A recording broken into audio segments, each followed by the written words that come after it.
बिस्मिल्लाहिर्रहमानिर्रहीम, अस्सलाम वालेकुम। पाकिस्तान और दुनिया भर में देखने और सुनने वालों को अब्दुल कादिर का सलाम।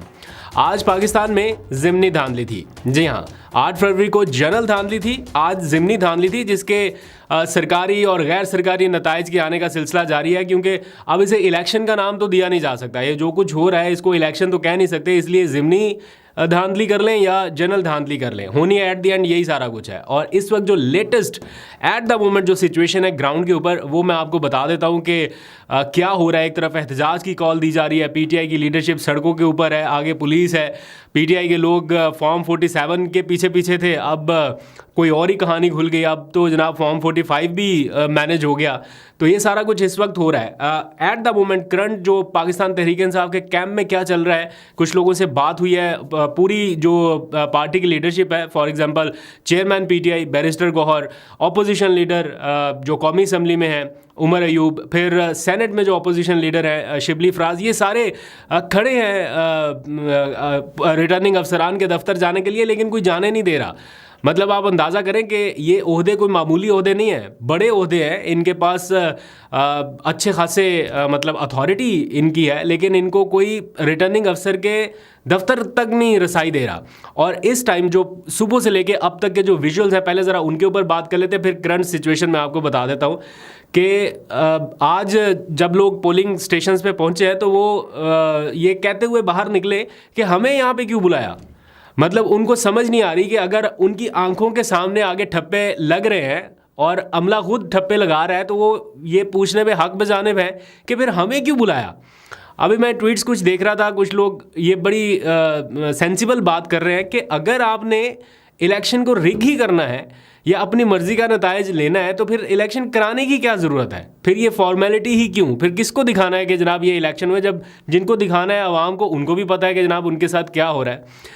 तो आज जिस तरह की खबरें आ रही हैं, टीवी चैनल्स आप लगा के देखें, मुस्लिम लीग नून का उम्मीदवार इधर से भी आगे, आज़ाद उम्मीदवार उधर से भी आगे, एक ऐसे आलम में जब पाकिस्तान तहरीक इंसाफ ऑन ग्राउंड सबसे पॉपुलर जमात नज़र आई। मतलब ऐसा नहीं है कि कोई सोशल मीडिया के ऊपर ही, 8 फरवरी को तो पता चल गया ना कि सोशल मीडिया के साथ साथ ग्राउंड पे भी है।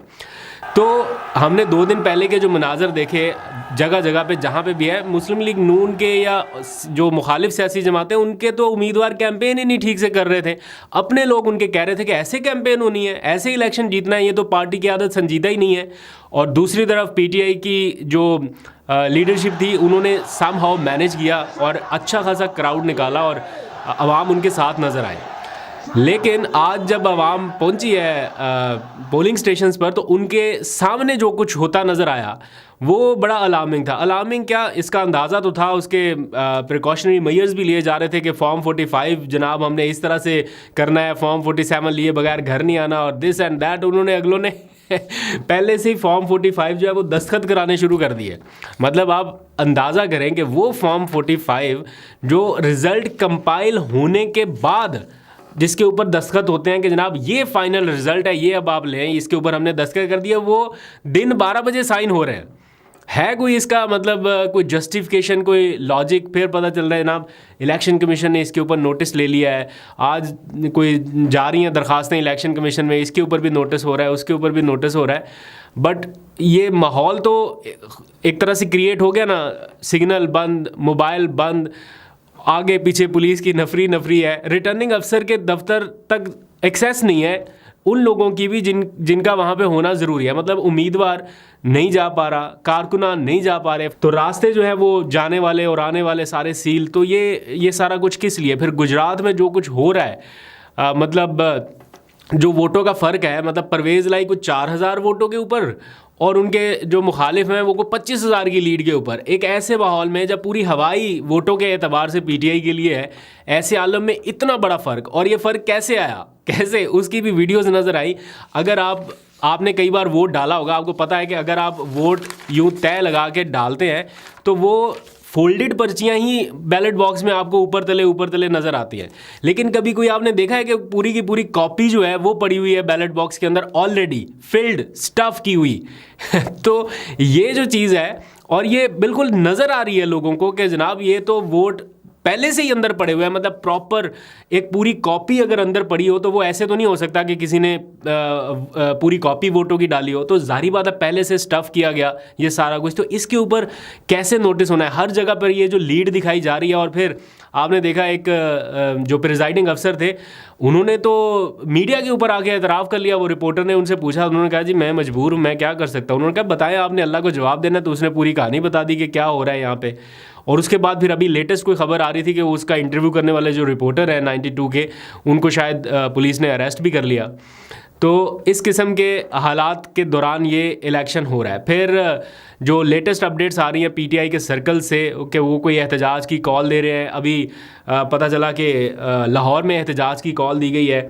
PP 149, 119 और 158 जो हल्के हैं इनमें एहतजाज की कॉल दी गई, मुख्तलिफ जगह बताई गई हैं। लेकिन ये इस तरह का एहतजाज जो है वो पीटीआई के लिए कोई कारगर साबित नहीं होना, क्योंकि चंद लोग निकलेंगे, उनके ऊपर पुलिस का क्रैकडाउन होना है, और जो जिन्होंने बाकी निकलना होगा वो भी घरों में आराम से बैठ जाएंगे। तो जब तक कलेक्टिव एफर्ट नहीं होगी, सारे पुरअमन तरीके से नहीं निकलेंगे इस मामले के ख़िलाफ़, तो इसका मतलब है कि ये तो पक्का पक्का रास्ता ही रोक दिया, आगे के लिए हमेशा के लिए रास्ता रुक गया कि जनाब आप तो आगे बढ़ ही नहीं सकते अगर इन हालात में, अगर इस तरह इलेक्शन कराने हैं।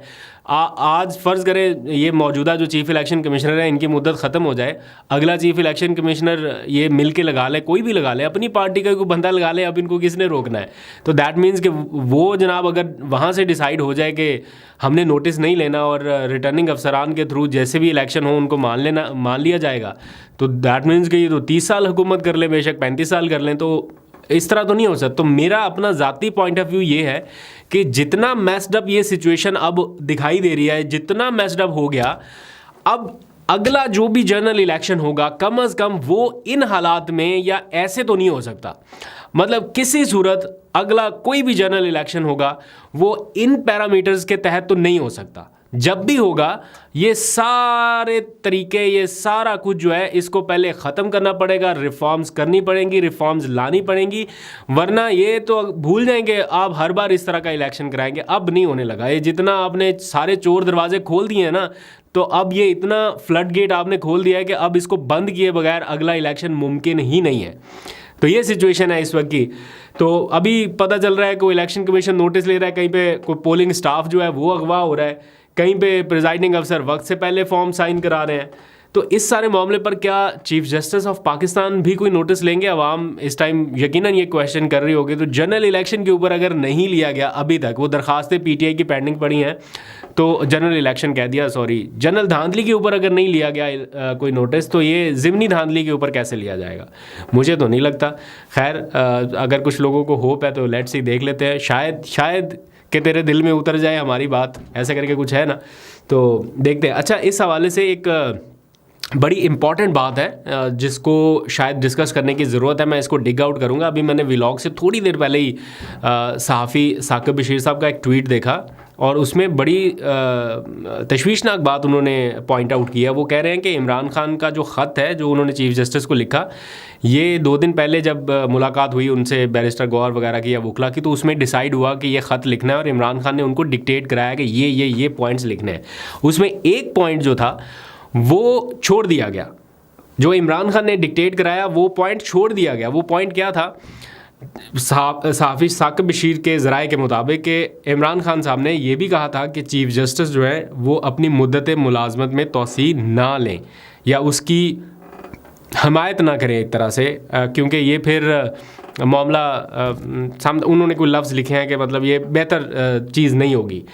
तो अब ये वाला जो मुतालबा था, इमरान खान अगर ये कर रहे हैं चीफ जस्टिस से, तो ये उनके ख़त में आना चाहिए था, लेकिन नहीं आया।